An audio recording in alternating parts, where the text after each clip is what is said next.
Hello and welcome to the Medical Sales Podcast, and I am your host, Samuel. In this podcast, I interview top medical sales reps and leading medical sales executives across the entire country. And it doesn't matter what medical sales industry, from medical device to pharmaceutical to genetic testing to diagnostic lab, you name it, you will learn how to either break into the industry, be a top 5% performer within your role in sales, or climb the corporate ladder. Welcome to the Medical Sales Podcast. Hello and welcome to the Medical Sales Podcast. I'm your host, Samuel. And today we have with us another special guest, and he goes by the name of Dustin Schelling. Dustin's a marketing manager for Stryker. He started off as an associate sales representative in the endoscopy space, and now he's been an endoscopy sales representative for over 4 years. Today, you will learn all about endoscopy. What is it? How does it work? And why, if you're interested, should you be in it? As always, we do our best to bring you innovative guests that are doing things differently in the medical sales space. And I really do hope you enjoy this interview. So before we get started, I have a couple programs that show you exactly how to break into the medical sales industry. Become a top-performing medical sales professional and masterfully navigate your career to executive level leadership. Visit evolveyoursuccess.com to find out more. Hey, Dustin, how are we doing today?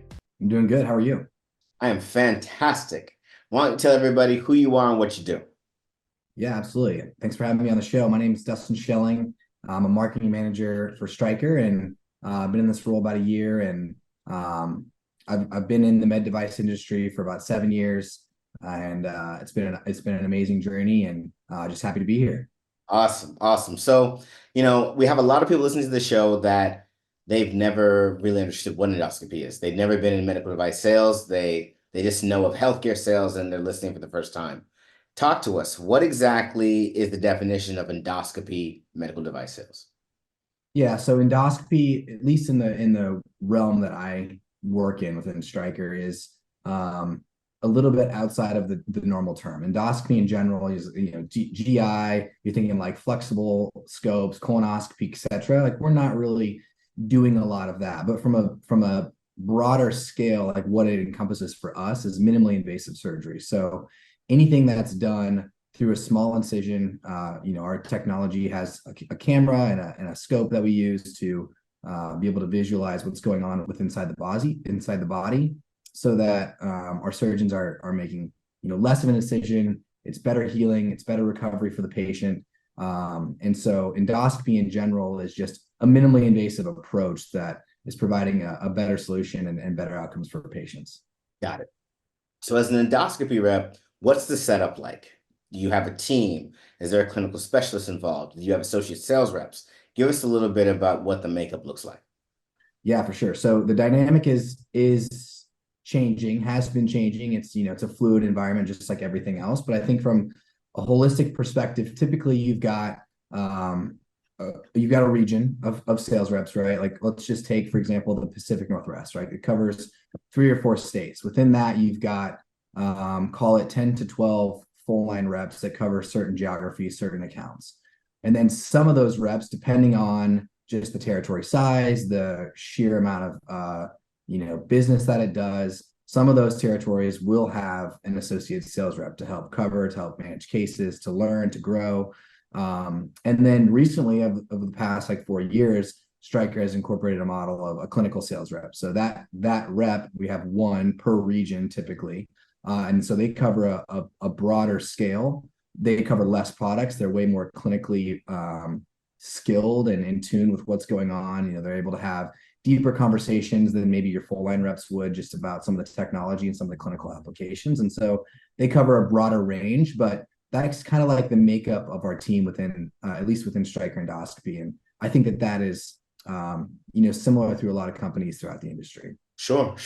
And when you highlight the difference between the associate sales reps, the full line sales reps, and the clinical specialists, what are some of the, and I hate to say this, but I'm going to say it, typical backgrounds that people have into those roles? And I hate to say it because I believe that especially in 2023, there should no longer be this thing as typical. If you can demonstrate the skill set is transferable, do so. You know what I'm trying to say, so please go ahead.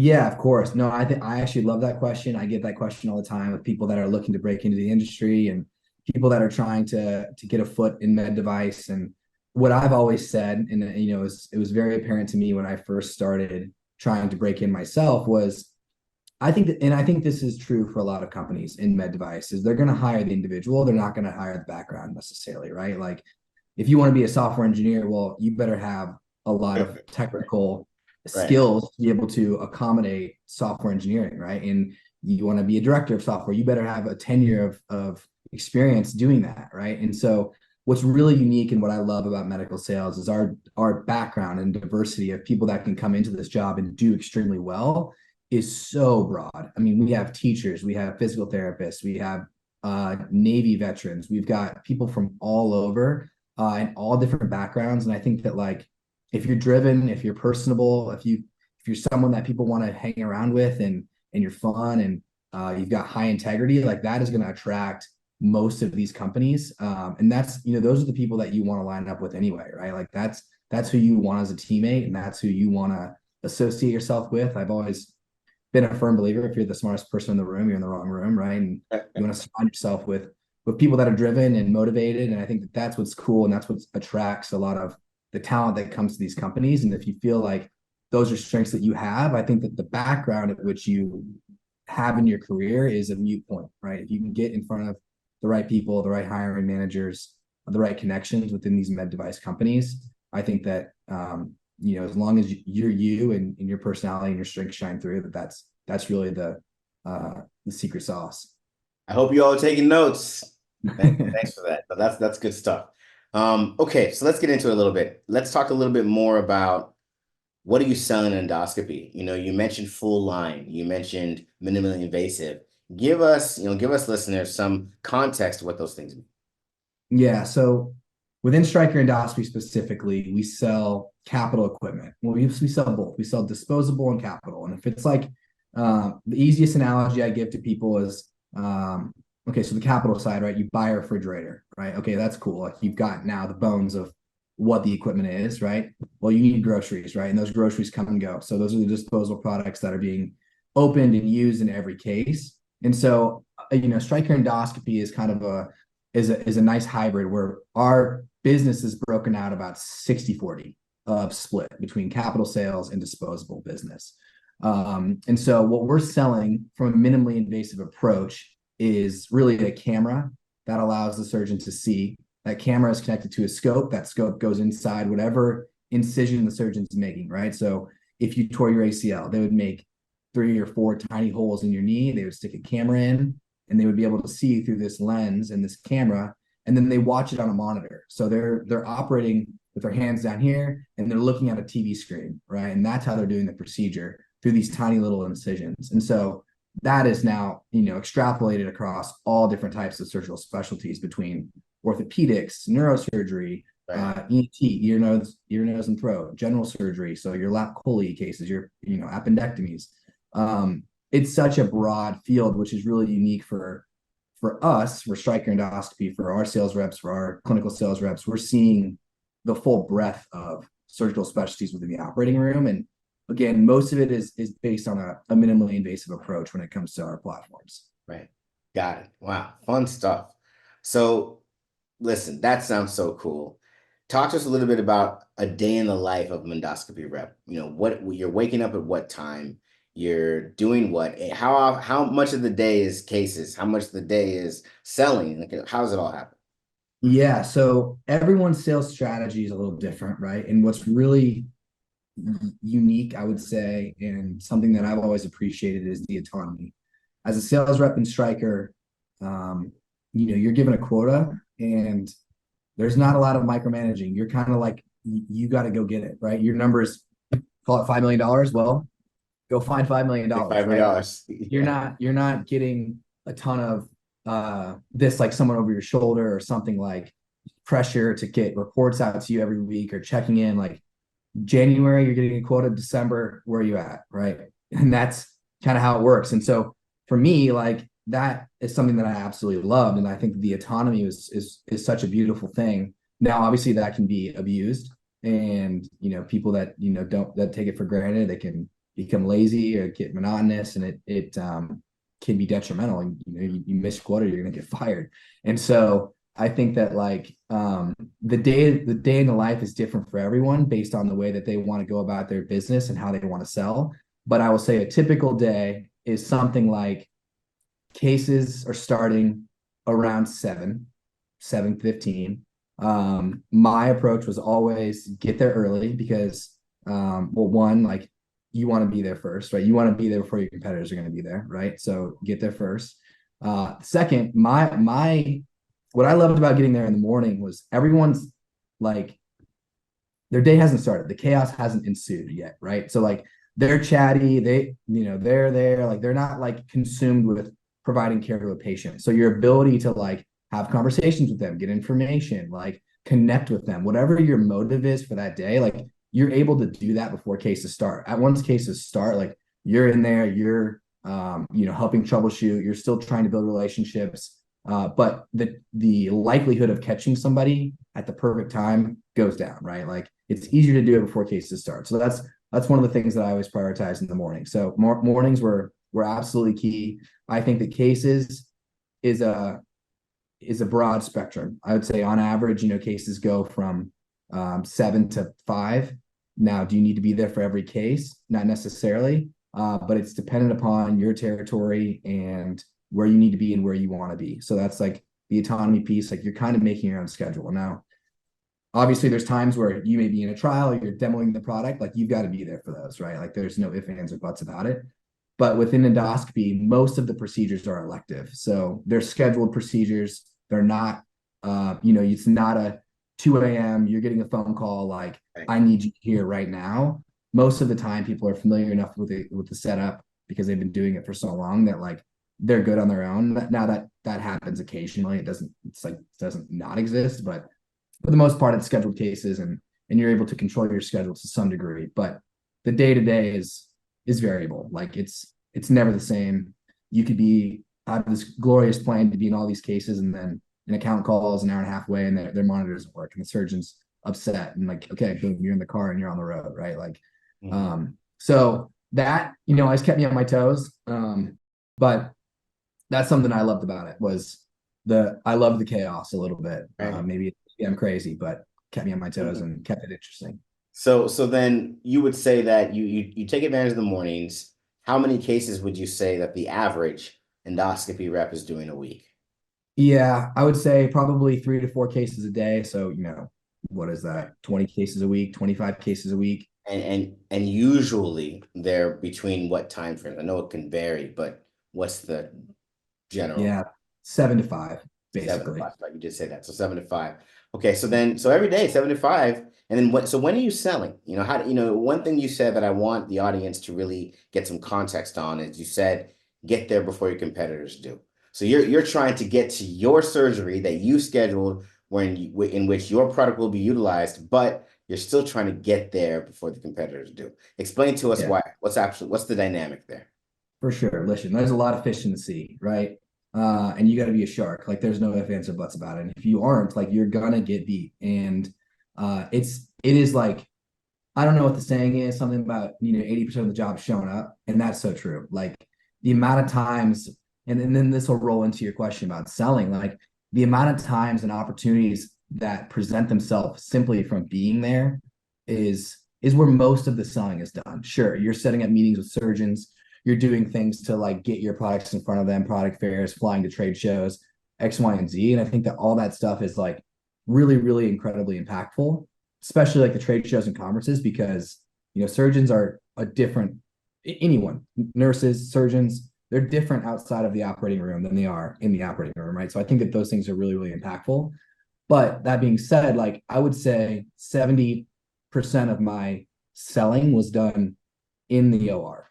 Something happens, a problem arises, that they're having problems. Okay, perfect. Like I've got a solution to that problem, right? It's a need-based sell, and like the best representatives are the ones that can drive need, right? They can figure out a way to create a need within the hospital and then leverage those opportunities once they come, right? Okay, boom, this competitive product is having a problem with the camera, right? Okay, well, it's not giving them this function X, Y, and Z. Like you're there, you hear it, you're there, you're on the spot, you can respond, and then that like is a subtle sell to get your product in front of them, and that's, I would say, the majority of the way that most of our See, reps are and selling. this is I think it's just cool how you breaking this down because I don't think this is talked about enough. We've talked about it a few times on this podcast, but it's not talked about enough that for these people that have never done this and they want to be medical sales reps, that your competitor being in the room,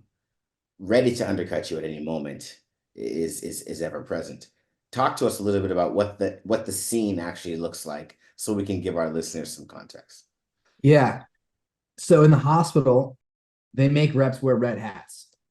Everyone else is wearing blue. So you are called out immediately. Everyone is wearing a red hat. That's a medical device or some sort of medical professional or like some industry professional. So it's immediately known that you're a vendor, right? Like there's no ifs, ands, or buts about it. You got to sign in. You got to get a red hat. You got to wear a sticker with all your credentialing. Like, Look at me, and look at yeah, me some more. yeah, it's the clowns are walking through the hallway. So like it's easy to spot, like other reps that are in the room. And obviously there's a bunch of different reps. I mean, take Striker, for example. We've got 20 plus divisions. Like there's 20 reps of Striker in every account across the country.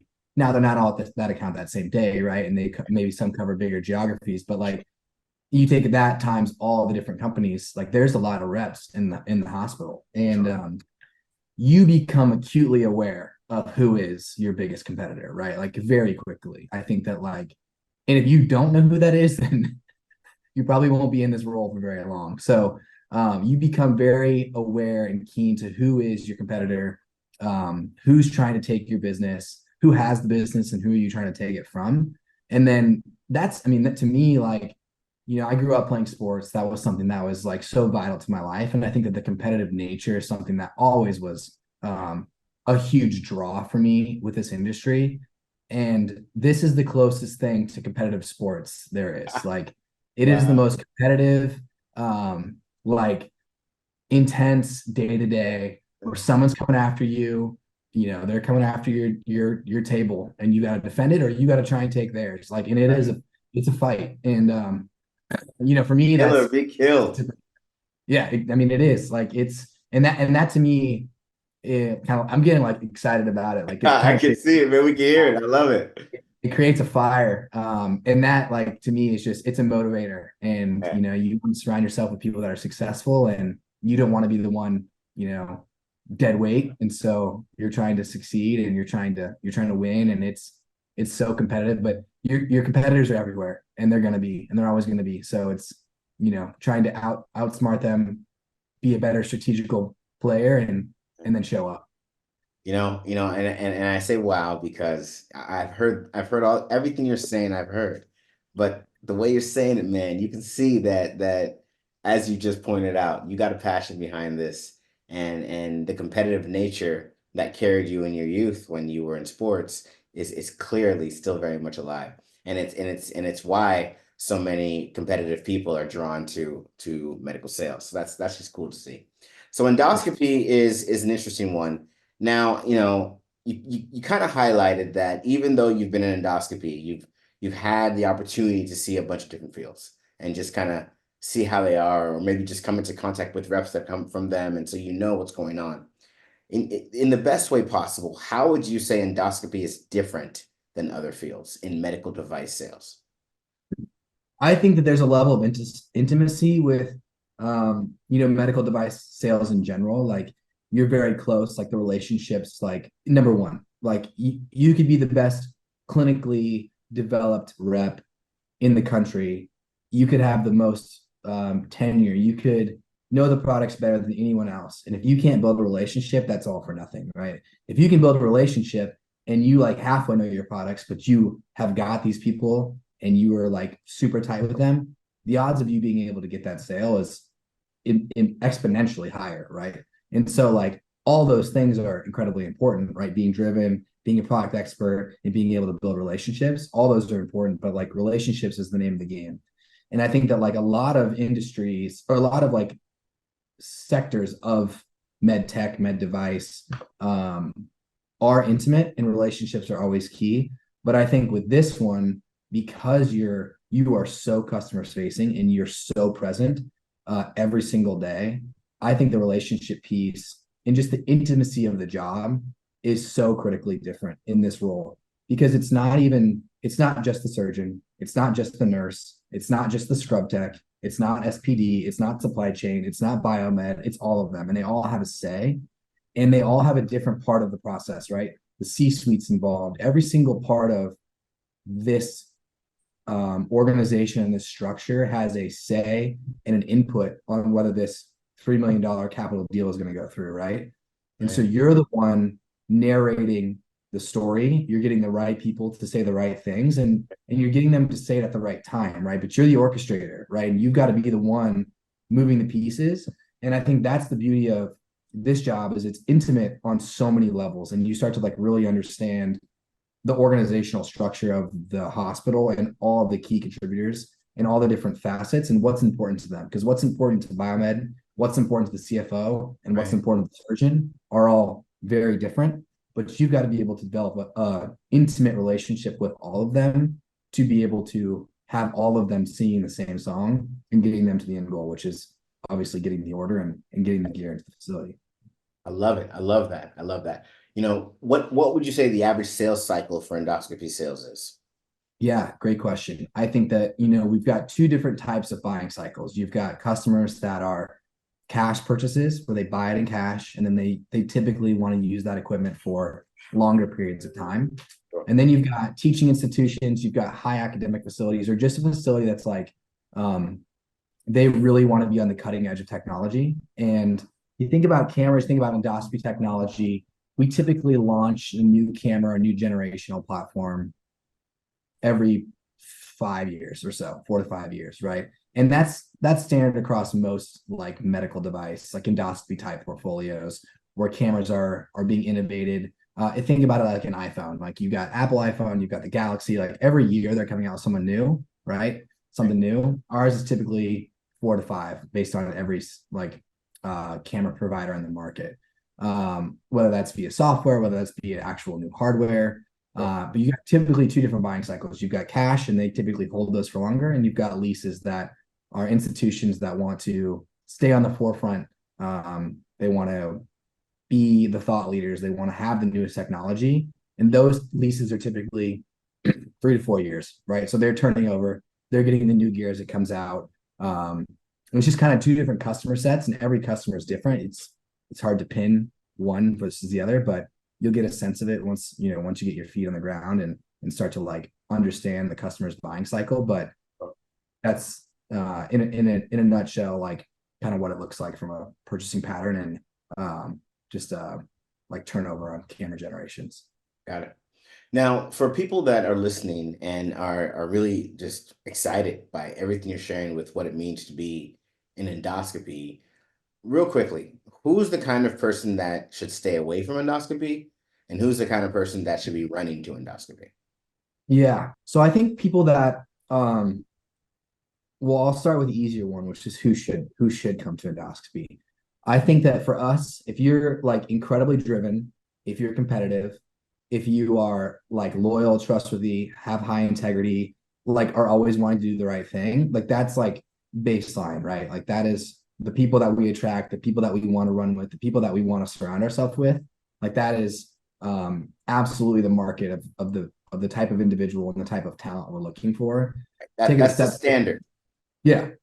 Take it a step further and like I want to be the best at whatever it is I'm doing, right? I want to make as much money as possible, like in sales. Like the that's a real possibility, right? Like it can be life changing. And the other piece of this that I think is so critically important is truly having a passion to make a difference. And that really sounds cliche, and I know that people say that a lot, but I think for me, like what the technology does and what it actually helps surgeons identify or potentially mitigate, surgical complication, like that is a real profound difference maker, right? And if you can get that into a surgeon's hands and they prevent a patient, like, okay, let's just set everyone, like level set everyone right now. That's your grandmother, that's your sister, that's your brother, whoever it may be. They are that technology is preventing some sort of catastrophic event from happening. That is a real difference maker in people's lives. And like, yeah, you can get caught in the minutia of, I got to hit a quota. I've got to get these metrics. I've got to go convert this account. And it's really easy to get lost in that. But there's moments in time where you're in the OR and something happens and you've prevented something, right? And it's because you enabled this surgeon to use this technology or whatever it may be. That is a profound moment. And I've had, 4 or 5 of those throughout my career where it kind of just sits you down and it's like, whoa, like that is actually making a difference. And that's one of the reasons, it's really the main reason why I wanted to go into this role and into this field. And I think that all those things combined, like that's the secret sauce for someone that we're definitely trying to attract and would be successful in the role. Now, the ones that like we don't, and there's probably not a lot of people, if you're listening to this podcast, it's probably not attracting you if you're like, lazy, if you're entitled, if you feel like you've got you just want a territory to make a lot of money, like you think the med device is like the secret sauce to just make money and have this lifestyle. Like, sure, it's definitely been blown up to be like a super lucrative industry, and it can be, but it definitely does not come without hard work. You ask any of the top reps across the country, and they're working more than any of the reps that are making, way less than them, right? Those are just the facts of it. Those are the facts of it. It is. And it is not without hard work. It is not without dedication, sacrifice. If you're not willing to put in the time and the effort and like really be dedicated to your craft and to your customers, like it's not the industry for you. Like if it's a part-time thing and you just want to get into it to see if you can make money and say that you can say that you've done it, it's not going to work. And so you've got to really have a passion for it. You've got to really have that competitive spirit and want to be the best and really want to make an impact. I love that. And you know what? I want to ask you a question. You've been responsible for hiring people. You're responsible for managing the success of other people, or helping anyway, manage the success of other people.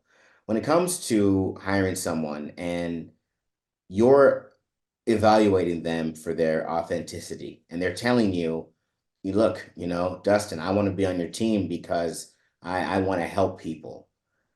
I love how you said everybody says that, because I think that is the most said phrase for anyone interviewing for a medical sales position.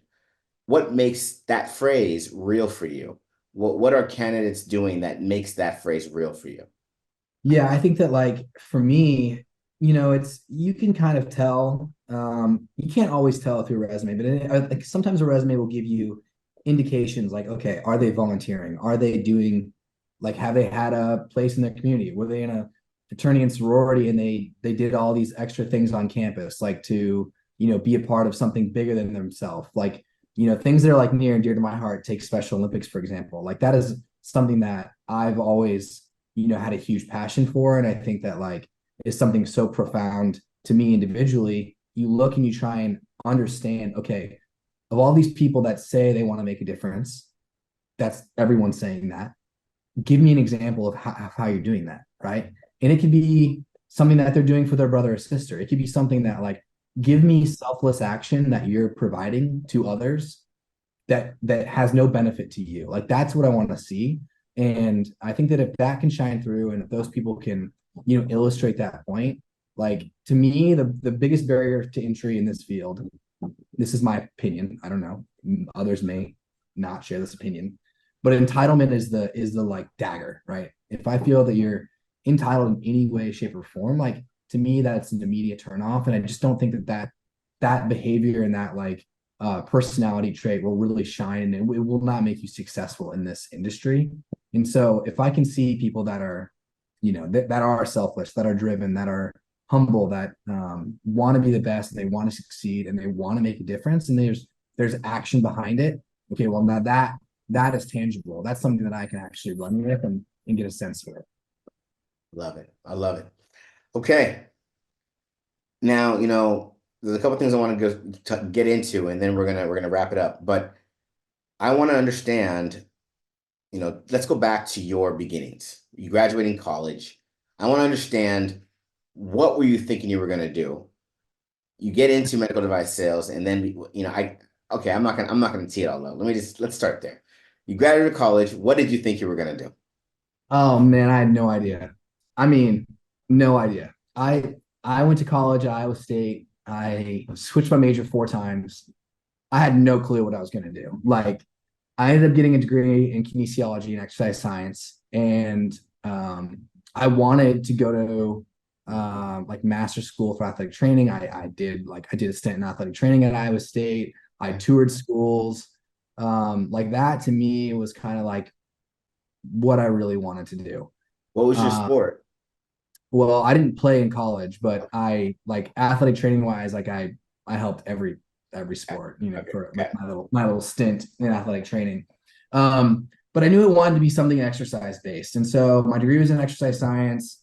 Um, I That's kind of like my backup plan was okay, maybe I want to try and either go to PT school, be a master's athletic trainer, something like that. Well, truthfully, like if I'm being honest, like I did the math, on like what it was going to cost to do all of that. Am I that passionate about doing these to take on the financial burden of hundreds of thousands of dollars to be able to, pursue that career path? And for me, like that wasn't really an option. And so I looked at other avenues. I was already a personal trainer on campus at Iowa State, and I had a site visit to Lifetime Fitness in Des Moines, Iowa, Sure. and met the manager there, and found out very quickly that like that might be a really cool fit for me, and it's something that I might be able to get into. Um, I think I would like it. I think I would like, again, making a difference in someone's life. Like that was hypercritical. That's always been something that's been important to me. But so I did that right out of school. I was a personal trainer for a year, had an amazing manager, met some amazing people. My clients were literally the best. And so this is where it gets kind of funny. I had no idea what I was gonna do, right? I still was a personal trainer, and I was like, I Okay. still don't know. Like, I don't want to be a personal trainer forever. I don't really know what this looks like, but like Okay. it's fun right now, and my clients are amazing. Well, my clients were like, hey, like you shouldn't be doing this. Like you should be doing something else. Like let us help you. And so like one of my So what kind of client? I mean, that's a blessing. What type of clients did you have to share that message with you?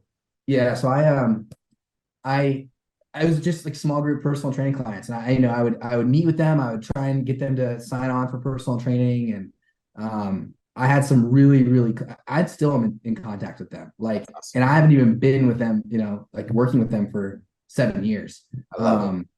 And so like I was truly blessed with the people that I got to work with, and they come from all different backgrounds, but um, some are younger, some are older. I had clients that were 75, I had clients that were 32. Like I had this small group of women that I just love to train, and it's just a freaking blast. Like they made me laugh, and well, one of them was like, we got Allie, my friend Allie, like we'll set you up, like you can try and get her to sign on personal training. I'm like, okay, sounds great.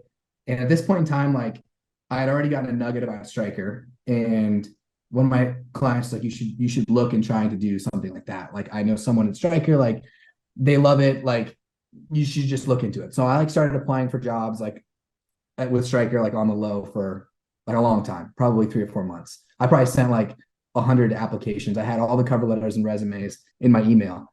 And I go to sell this lady personal training, and she's like, "Oh, my husband's away on business." I'm like, "Oh, what's he do?" She's like, "He's a regional manager for Striker." And um, I know I'm at work right Wow. now. I know I'm at work, but I pulled up all these like emails that had no response, and I'm like, "Can Yeah. I just meet with your husband?" And she's like, "Yeah, let's do it." So I met with him, and literally the rest is history. Like Oh I got man, that is the interview. story, if I've Yeah, ever heard one. I know it's pretty Wow. awesome. That is So awesome. Okay, and yeah, then real quick, just give us the cliff notes. The first time, you said you've had 4 or 5 of these moments in your career. We got to get the first one, man. When you were yeah, doing the job, you're an endoscopy rep, and you're like, "Oh my gosh, I am an endoscopy rep." But this is what I do. Yeah, the first one was probably the most prominent one too, and it was crazy. So I started off the call saying like endoscopy is a minimally invasive approach, right? It's a small incision. They're doing it so it's have better outcomes for the patient, better recovery times, obviously less of a scar. Like, there's a lot of benefits to minimally invasive surgery. However, Stryker Endoscopy bought a platform that's done in open surgery. We basically, for long story short, can see blood flow in real time that like you can't see with your naked eye. And so we bought this device that allows us to do it in open surgery as well. So the first case that I really had this moment, I was in the OR and they were doing a CABG. So it's a coronary artery bypass graft. It's a heart, right? Someone's had a heart attack and they're creating a graft. So like they either take a vein from the leg or they take a vein from the arm and they create a new artery, a new channel basically within the heart using one of those grafts, right? And they go in and they stitch it. And so I'm in the case. They're looking to basically see like, is blood moving through this graft from the body to the heart, right? Because they just stitched it all together. And the surgeon was like, okay, let's go. Like they're ready to close the patient. And I've waited now. It's like a 5-hour case. Like I've been in the operating for 5 hours. They used it at the very end, right? And he forgot, like flat out forgot to use it. And I was like, hey doc, like I just would love to see if we could still use this biotechnology before you close up, like, whatever. And he's like, oh yeah, all right, let's do it. So he gets everything ready, gets the drug going, they inject the drug, they are like shining the camera, and sure enough, the graft was kinked. And so the blood flow was just bouncing like it wasn't going to the heart. And so in that moment, that's what I said like earlier. He's like, this saved my, saved my can. Like, look back at me. It was like this patient, we would have closed him up. They would have went to, post-op and they would have had a tape back. They would have been back in this operating room in a Wow. couple of You hours. And we you would have been you doing this all straight over up again. saved a life, man. Like you saved It's a life. it was a profound moment and it's Wow. something that I'll never forget. And it's just I've had several of moments like that. It's pretty humbling, pretty grounding. And it really Absolutely. like, it of all the work, all the hours, all the sacrifice, all the things that this job does take from you, those are the things that make it worth it. Hey, come on. This is amazing. Thank you for sharing that story with us, Dustin. Yeah. That is fantastic. Dustin, we're gonna bring this to a close. Real quick though, tell us your family makeup. Are you a single man that had all the time to make this work, or do you have this family that you just have mastered family and business? How do you make it all happen, man? Yeah, no family. I've honestly, I've for every job I've taken, this isn't the way that it has to be, but I've moved for every role, every promotion. So I've kind of been all over the map. I've been open to relocating, and it doesn't have to be that way. I just think that like opportunities have presented themselves, and I've had the ability to move and take on new roles, and I think that that's been exciting for me, and it's something that I haven't really shied away from. Not that you have to do it that way, um, But I but yeah, mean, it's something to say though that if you want to start as an associate sales rep and within less than 10 years get yourself to an executive level, you want to be someone that's willing to relocate every 2 years. I mean, that's how those things happen in that short of amount of time. So, that yeah. needs to be understood. Yeah, it can be done without it. The timeline's probably gonna, lengthen. I think that like if you are able to be fluid and flexible, I think that like the opportunities that will present themselves will be more fruitful. And you'll have more opportunities if you're willing to relocate. But it's not to say that you can't. It's just a little easier and the timeline might speed up. Right, right, right. Absolutely. All right, you ready for the lightning round? Let's do it. All right, so we're gonna wrap it up with the lightning round. First question. What is the best book you've read in the last 6 months? Oh man. Okay. Never Split the Difference is probably the best book I've read. I mean, Ooh, that's a classic like sales strategy like type yes. book, but I hadn't read it for a long time. I reread it again like Right. 4 months ago, and it's a killer. I mean, I that book love is so it. Never. good. The strategy is so good. You know what? I've read that book twice, but just because of this mention, I think I'm going to read it one more time. So that's good. I like it. I like it. All right. Favorite TV show or movie that you've seen the last 6 months? Okay, I just started Yellowstone like 2 weeks ago, and I have been just cruising through it. I'm like, I'm on season 3 already. So You can't get enough. I know it's so good. So I'll say that. That's awesome. It is a good show. All right. And then best meal you've had. We want the restaurant and the item and where it is in the last 6 months. Okay. Garden Grace. Okay, I'm changing it. That's a great restaurant. So for you and all of those in Denver, that's a fire spot. But the actual winner is Born and Raised in San Diego. Ooh, born and raised in San Diego. And the dish? They make this like tomahawk steak. They've got this like cheese broccolini that's just absolutely fire. And their espresso martinis, they put them on dry ice and then like chuck the dry ice out and then make the espresso martinis in the glass. Oh, wow. That sounds an like, awesome spot. like a treat. Okay. Yeah. Fantastic. And the last question, what's the best experience you've had in the last 6 months? Ooh, I have traveled all over the country in this job. I think that like I have been to some amazing locations. I've had the opportunity to, launch a product within this organization, which was a really unique experience. I honestly can't say that like I'm gonna boil it to one, but like just the opportunity to see all these new locations, go to all these places, experience the culture in all these different cities, and be a part of a tremendous product launch within Stryker has been a unique experience and something that I'll never forget. This has been fantastic. Thank you for sharing that with us. Dustin, you have, in a short amount of time, you have done some amazing leaps and strides in your career, and you had so much wisdom to share with us today on endoscopy and working at a company that's really playing with the best of them. Thanks for the time. And we can't wait to see all the amazing things you do in the future. Thank you. I appreciate having me. And that was Dustin Schelling. Great stuff. I think it's critical for us to ensure that you, our wonderful listeners, really get clear on what it means to be in certain spaces. Endoscopy has been a growing space in popularity, and a lot of companies are expanding their endoscopy sales forces. So it's only imperative that we bring you that knowledge so you can understand. So for those of you that listen to this episode and you're thinking to yourself, whoa, endoscopy sales is where I want to be. Even if for you, you're in a different field and you're thinking, I've never considered that, but I want to look into endoscopy. You already know where I'm going to tell you to go. Go to the website, evolveyoursuccess.com, fill out our application, submit it, choose a time with one of our account executives, and let's get you to where you want to be. We are here to help all those out there get into the profession of working within medical technology companies and, of course, improving your performance within them. As always, we do our best to bring you guests that are doing things differently in the medical sales space. So make sure you tune in next week for another episode of the Medical Sales Podcast. I hope you enjoyed today's episode. And remember, I have a couple programs that show you exactly how to break into the medical sales industry, become a top-performing medical sales professional, and also how to masterfully navigate your career to executive-level leadership. Check out these programs and learn more at evolveyoursuccess.com. Stay tuned for more awesome content with amazing interviews.